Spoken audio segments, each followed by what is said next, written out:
A'udhu billahi minash shaitanir rajim. Bismillahir rahmanir rahim. Suma salatu wa salam ala asrafil anbiya'i wa mursalina Muhammad Mustafa sallallahu alaihi wasallam.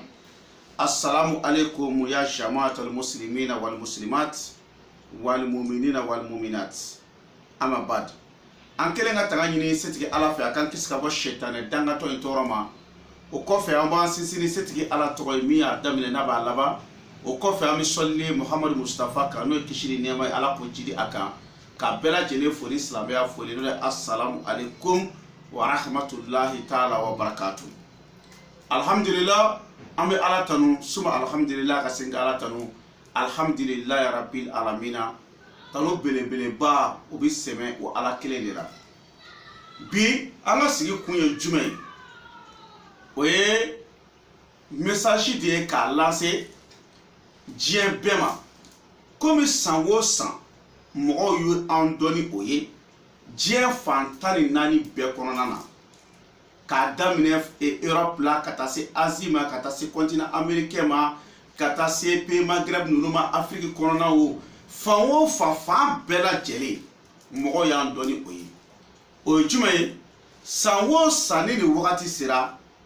an bɛ sigi ka kuranɛ kalanba de kɛ. Ni i n'a fɔ ni minnu ma se ka taa hiji kɛnɛ kan, ni ala ma hiji taga kɛnɛ ala ma nɔgɔya minnu ye, ale ni maa caman fana bɛ yen ni haminako gɛlɛnw de b'u la u sigilen don n'a ye. Anw de ko mɔgɔw kana taa bolitigiw fɛ yen, an de ko mɔgɔ si kana fila fara ala kan, an de ko mɔgɔw ka ala wele. Donc n'o donba ninnu nana se a diyagoyalen don anw kan an bɛ ala wele min kɛ mɔgɔw ka se ka bɔ a kalama. Yani n ka don o kɔnɔ n bɛ foli belebeleba ta ka ɲɛsin n ka abonné bɛɛ ma. Fɛn fɛn kɛ bɛ ka n ka vidéo partager k'a aimer ka tila k'a commenter, ne Sheikh Sherif Abdul Aziz Kaidara ka bɔ Mali la n ka foli bɛ ɲɛsin aw bɛɛ ma. Sara bɛ ala de bolo, ala ka ani aw sara. Kunnaja bɛ ala de bolo, ala ka ani aw kunnaja. Ya Rabbi hɛrɛ bɛ ala de bolo, ala ka hɛrɛ se ani aw ma. Aw fɛn fɛn bɛ vidéo in partager k'a aimer k'a commenter, ala ka barika don ani aw la. Ala ko kɛ ala yɛrɛ ka ala ya bonya kosɔn, ale kuranɛ bonya kosɔn, sɔlu ala rasulullah. O la sisan août kalo ni kalo sara sa août kalo a tile 5 a kan ka bɛn tɛnɛ de ma. A bɛ kɛ seliba kalo tɛnɛ fɔlɔ de. Août kalo a tile 5 o bɛ bɛn lundi de ma. O bɛ bɛn seliba kalo tɛnɛ fɔlɔ ma. Muhammadu Mustafa bangena tɛnɛ. Bon sisan o kalo kelen de arafa fana kalo ye. Donc n bɛ fɛ ka min fɔ aw ye, an ka dɔnniba kɔrɔbalenbaw, an ka sekubaw, jamana kɔnɔ ka kɔrɔ, u tun sigin bɛ fɛn dɔ kan nka nin wagati la a bɛ ɲini ka tila mɔgɔw la dɔɔni parce que sɛbɛ banna baara la,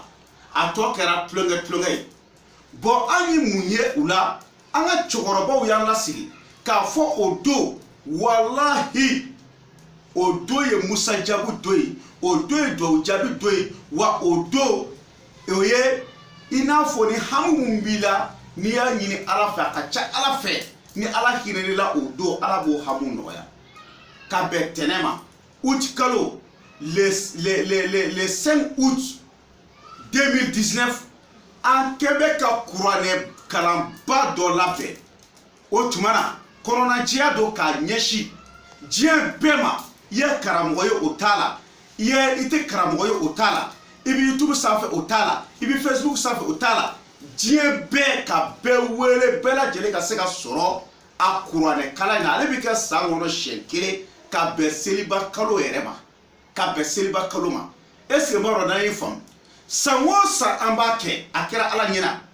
Bilahi n ye n kale kuranɛ la, kuranɛ ka bɔ kaleli ma. An y'a kɛ mɔgɔ minnu ye salo na sini olu yɛrɛ bɛ ka weleli kɛ fan bɛɛ ko Haidara ɲinata bɛ cogo di, ɲinata bɛ cogo di. O de la n'a ma ɲɛ ko a bɛ kɛra, an ka abonné caman bɛ yen olu tɛ nin ko in kalama. Kɔnɔnajɛya yɛrɛ kama ale n'u yɛrɛ bɛ ka an suit. Adamadenya kɔnɔnajɛya de ko to ɲɔgɔn tala don, ka ɲɔgɔn bilasira, ka hɛrɛ lase ɲɔgɔn ma, k'a sɔrɔ maa si ma degun sɔrɔ o la an ye kalan kɛ minnu ye u b'a dɔn min kɛra a kɔnɔ ala n'a kira barika la an bɛ ala fo ka ala barikada n'i y'a mɛn an ka taa o don ta yɔrɔ la o don ta de cayara bilahi o kuranɛ kalanba kɛra dɔw ye salon ala ye seere ye k'a sɔrɔ olu donna karamɔgɔ min kan ani karamɔgɔ caman bɛ internet kan n'u b'u yɛrɛ fɔ u nana min fɔ de a kɛra ala ɲɛna ko hayidara kuranɛ kalan min n'a bɛ kɛ seliba kalo la ka bɛn a tɛnɛ fɔlɔ ma hayidara an y'a dɔn ko ye wilibali wa musa jago b'a kɔnɔ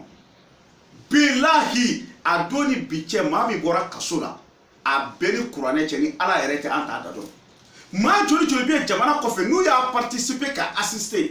papier ko hamiw na baara ko hamiw na n'u sɔnna ka fara an kan an jɛra k'a kɛ bi na ni ala ye papier nɔgɔya olu ye ni ala ye baara nɔgɔya olu ye mɔgɔ dɔw tun bɛ yen olu tun bɛ taa papier ko la u bɛ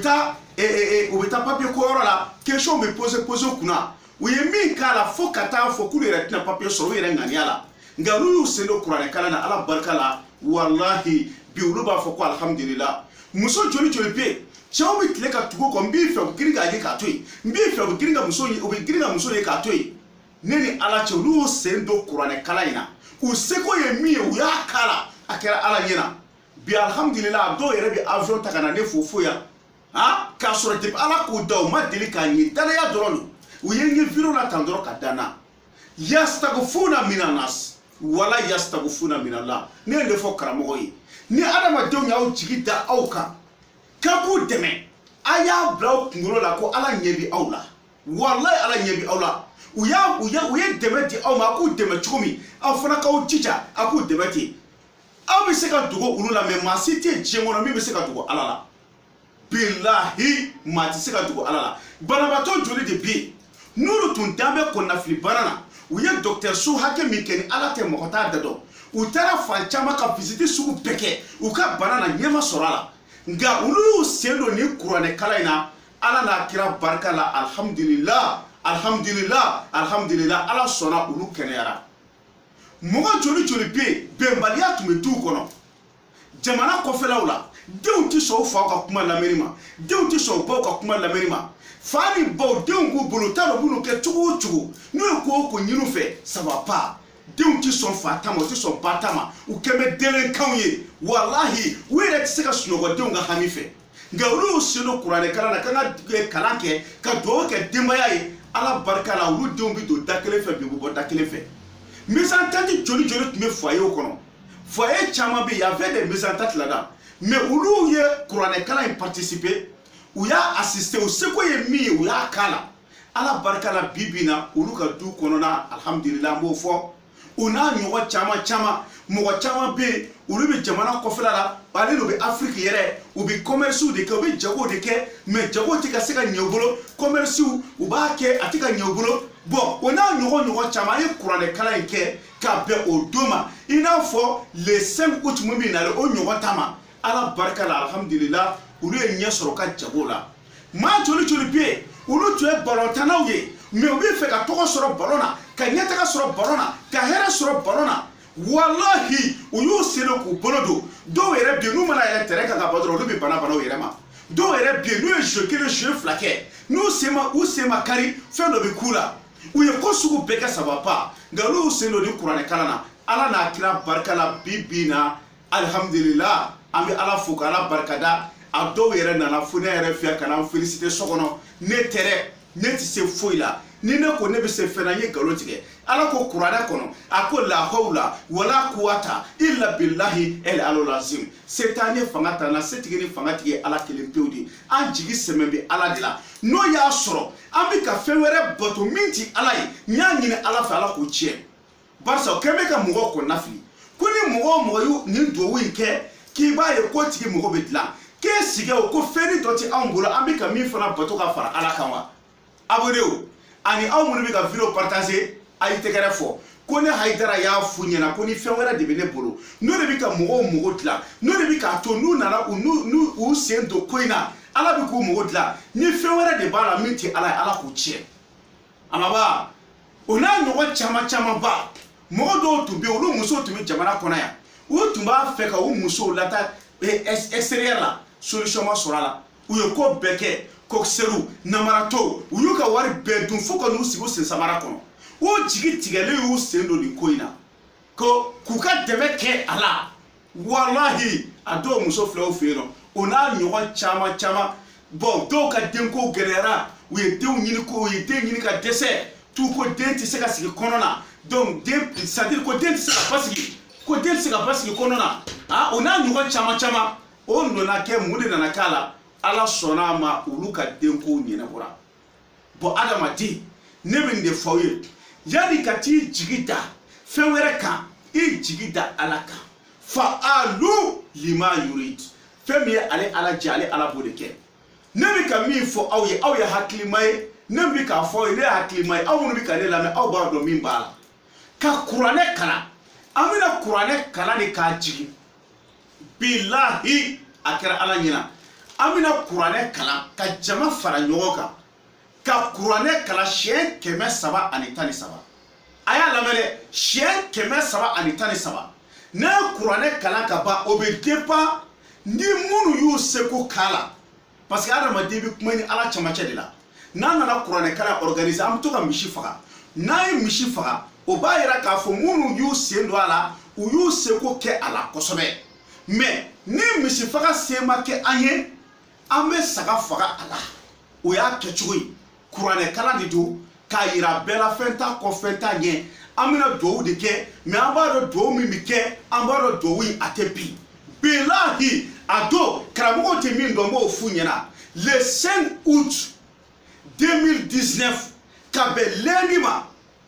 n b'o de fɔ a y'a bila aw kunkolo la ko musa jabu urahanaw bɛ jigin ya fatafata ya ilu bɛ yen ya fatafata ya ilu ya zara ya ilu ya maula ya ilu ya kafa ya ilu ya damda ya ilu ya tabu ya ilu ya tabuta ya ilu ya maji ya ilu jibril alayhi salam mikail alayhi salam asrail alayhi salam asrafil alayhi salam wallahi bin kale tuguni kuranɛ la ni ye nkalon tigɛ o yala kana tuna maa o maa sen donna ni kuranɛ kalan na i sigi k'a lajɛ ala bɛna kabako min k'i ye n tɛ ala ye n tɛ kira ye wa n tɛ jɔ ala pilasi la ala bɛ hinɛ an na de aw bɛna mɔgɔ mun ɲini an fɛ an ka duwawu k'aw ye ala bɛ hinɛ aw la de k'a dilan o tuma na sa ni mɔgɔ o mɔgɔ ye video in lajɛ n'i b'a fɛ ka don kuranɛ kalan in na kana taa kɔkɔ kana taa bakɔ weleli kɛ ne hayidara ka téléphone numéro la numéro jumɛn de don orange de don hali n'i y'a sɔrɔ a occupé don parce que téléphone si tɛna jɔ ni min ye video lajɛ o bɛ weleli kɛ ni min ye video lajɛ o bɛ weleli kɛ donc téléphone si tɛna jɔ i bɛ diɲɛ yɔrɔ o yɔrɔ i bɛ n wele n ka téléphone numéro la orange de don 00 223 après 77 90 17 17 00 223 après 77 90 17 17 00 223 après 77 90 17 17 o tuma ni mɔgɔ min y'i sen don kuranɛ kalan na a bɛ kɛ cogo di n'a y'i diya n'i ka mɔgɔ bɛ Bamako yan komi an bɛ Bamako ci n'a y'i diya i seko ye min ye k'a di ka mɔgɔ ma a ka na n'a ye k'a di kalankɛlaw ma parce que kuranɛ bɛ kalan 313 walahi ko ɲɔgɔn tɛ donc diyagoya de don dépense dɔw b'a la aw yɛrɛ b'a dɔn komi n bɔra k'a fɔ cogo min na minnu bɛ kuranɛ kalan a kɛra cogo o cogo fo ka dɔ di olu ma donc aw yɛrɛ seko ye min yɛrɛ dɔrɔmɛ ma dɔgɔ ba kelen ma ca dɔw bɛ yen dɔw bɛ 5000 ci dɔw yɛrɛ bɛ 7000 ci dɔw yɛrɛ bɛ 20000 ci dɔw yɛrɛ bɛ hali 100 ci hali min ka ca ne dɔw b'o ci ni kuranɛ cɛ o kɔrɔ ye mun ye kuranɛ valeur ti maa bolo k'i bɛna prix dɔ fɔ kuranɛ kalan na n y'o fɔ aw ye ka dɛsɛ kuranɛ valeur ti maa si bolo hali ni min ye 2 ci o y'o tigi seko di n b'a dɔn n'a ye faamu donc n'a bɛ fɛ ka don a la dɔrɔn aw bɛ n wele aw b'aw tɔgɔ ani aw ba tɔgɔ di yan donc aw seko ye min ye aw fana b'a k'a la an ka ko ti dogo ni dogo ko ye koyi k'a fɔ de ko aw bɛna ne yɛrɛ téléphone na ko ne bɛna le kuma wɛrɛ fɔ aw ye min tɛ video in na o tɛ anw fɛ yen o tɛ anw fɛ yen anw ta ye jɛlenya de ye hɔrɔnya de don badenya de don ko tɔɲɔgɔn tala de don an bɛɛ de ye fa kelen ba kelen n'i tɔɲɔgɔn ye hɛrɛ sɔrɔ i yɛrɛ b'a sɔrɔ n'i tɔɲɔgɔn ye degun la ni sen b'i ye k'a dɛmɛ i fana k'a dɛmɛ donc dɛmɛ min bɛ anw ye k'a kɛ mɔgɔ ye o de ye nin ye walahi o de ye nin ye o tuma na sa an b'a ɲini ala fɛ an bɛ segin k'a ɲini ala fɛ Allah, et de bika jondo. Allah, et de bika jom mogodo. Allah, et de bika jom ganiado. No ya so Allah badon tigi mami na ya selo anga kurane kala na kaseko kala. Allah ne ba do ko tigi de mogo bitla. Allah mba nyini fe ka to ulu de kaseka nwele o kaseko selo ala. Allah, Allah mbi wele. E de bika jondo munu mogo titla. Allah e de bika jondo munu tatinye. Allah e de bika jondo ko bi degu me na kuti bo akono. Allah kana son fieu nulu ya na video laje uluka nwele kanga do kuyi. Ima fama kara mogo beka ngani do aka kumana. Mogo na mogo binya Allah ka solu de kasima. Mogo na ka do bi jabe Allah ka solu de kasima. Mogo na tatinya mogo tinye. Kana nata obolo fe no fe fio Allah kana to fio kase ama ni Allah fe o tmana sa dati kele do bela jele ka sebe bikila ka bla ikrefe yana o don che e ki seno kurane kala na ki sigi ka Allah ta fle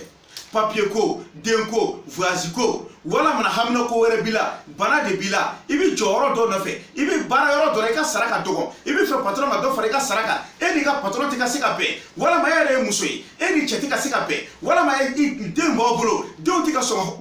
kanyere ma foye utika so so ko ye wala ma ebi fe ka khere ke so mo ye ala tika war no waye do ke dron ala kira de côté salatu wassalam ko islamé ka keleke marfa o ye doudi akana jonna koy wallahi président chaman ka chidon obi min kenye Allah amba kalama menye kale ala ka qur'ane boyana président chaman ka chidon bi se ama obi min do akoda fe ane ba do parce que be ba do sigana to la ima famia a président chaman de bi billahi président talifla ka chide obi se ama ka nyinko ina kurane kala ina wa useko yemi obake ima famia mais kuma de mai ko basa sigi nyogo ta do sogoye o e zana de munu bi bamana kan korodo ulu ba fam basa sigi nyogo o ta do sogoye ima fam mo président wero ka chido mbina jamana kono ambake ambai ake uye wa anseko yemi temena ambake abe ni Coran cha sima deli ka fo kwa nimisara ni koina autrement ça c'est que moi j'aimerais dire dans tout le monde entier. Donc le 5 août nous allons faire une grande lecture du Al-Qur'an. Ce jour là c'est un grand jour dans le mois de grande fête. On dit ça Tabaski, c'est le premier lundi le 5 août. Est-ce que vous voyez ce jour-là, il y a les bénédictions là, c'est ça, les vies seront exaucées quoi. Est-ce que vous avez compris? Donc on demande à tout le monde, toute personne qui veut être, qui a des soucis, même si tu n'as pas de soucis, si tu es riche là, mais tu ne veux pas être pauvre encore, ouvert. Parce que ici, là, c'est ça qui trompe les gens. Les gens qui ont des problèmes, c'est eux qui demandent à des gens de faire des bénédictions. Mais toi qui n'as pas de problème, c'est toi-même qui dois demander aussi à des gens de te faire les bénédictions. Donc, nous allons lire le Coran 313 fois. Après, ce que vous-même, vous avez pu faire comme votre contribution.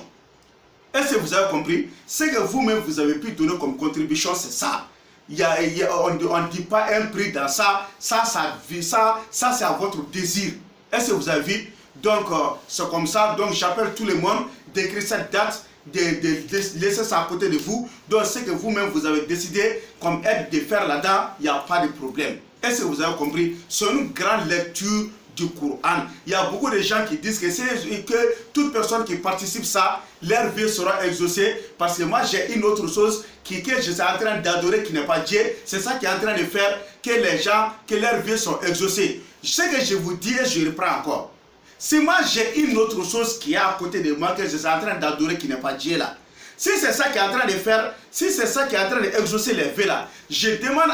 au tout-puissant Dieu, le grand Dieu, le Dieu qui a fait descendre le Coran, le Dieu qui a envoyé le prophète Mohammed, paix et salut sur lui, je demande à Dieu de gâter cette chose. C'est que les gens ne comprennent pas. Il faut te soumettre à Dieu, Dieu va te donner des ouvertures. Il dit dans le Coran, وَمَنْ يَتَقِ اللَّهَ يَجْعَلْ لَهُ مَخْرَجًا وَيَرْزُقْهُ مِنْ حَيْثُ لَا يَحْتَسِبُ وَمَنْ يَتَوَكَّلْ عَلَى اللَّهِ. Est-ce que vous avez compris? Donc, c'est les gens qui veulent participer et assister. Donc, si tu veux assister, c'est comment? Tu donnes ton nom et le nom de ta maman. Et ce que toi-même tu peux comme contribution, tu mets là-dedans, c'est tout. Est-ce que vous avez compris? Donc, mon numéro de téléphone, c'est 00223 après 77 90 17 17. 00223 après 77 90 17 17. Donc, je demande à Dieu, les gens que leur vie va être exaucée et qu'ils sont dans un problème ou ils veulent avoir quelque chose, si Dieu sait bien que s'ils sont venus chez nous, ça sera résolu par sa puissance même. Je demande à Dieu que ces gens-là nous appellent et qu'on écrit leur nom et qu'ils font leur contribution. Toute personne qui leur vie ne sera pas exaucée là, je demande à Dieu que ces gens-là ne viennent pas nous appeler à plus de raisons qui vont contribuer sur ça là. Donc, ce que je dis encore, et toute personne qui ment, cet péché, c'est toute personne qui ment pour essayer de tromper les gens en trouvant leur argent. Si tu mens,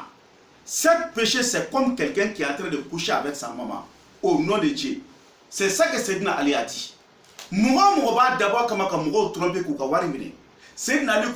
faut tromper mine au haramu, ko jurumu valeri, ani mogon bi ka ja a yɛrɛ wolo ba fɛ ani kaba kɔnɔ siyɛn 77 ko de n'o ka kan. Donc o tuma na sa n bɛ téléphone numéro d'aw ma n'a ye vidéo lajɛ dɔrɔn a b'aw tɔgɔ fɔ k'aw ba tɔgɔ fɔ an bɛ tɔgɔ sɛbɛnni daminɛ dès maintenant i bɛ tila vidéo filɛ la dɔrɔn i bɛ tɔgɔ sɛbɛn inshallah taala tafik. O tuma ala k'an bɛɛ sɔrɔ ba ma subahana rabbika rabbil izzati amma yasifun wa salamun alal mursalin alhamdulillahi rabbil alamin.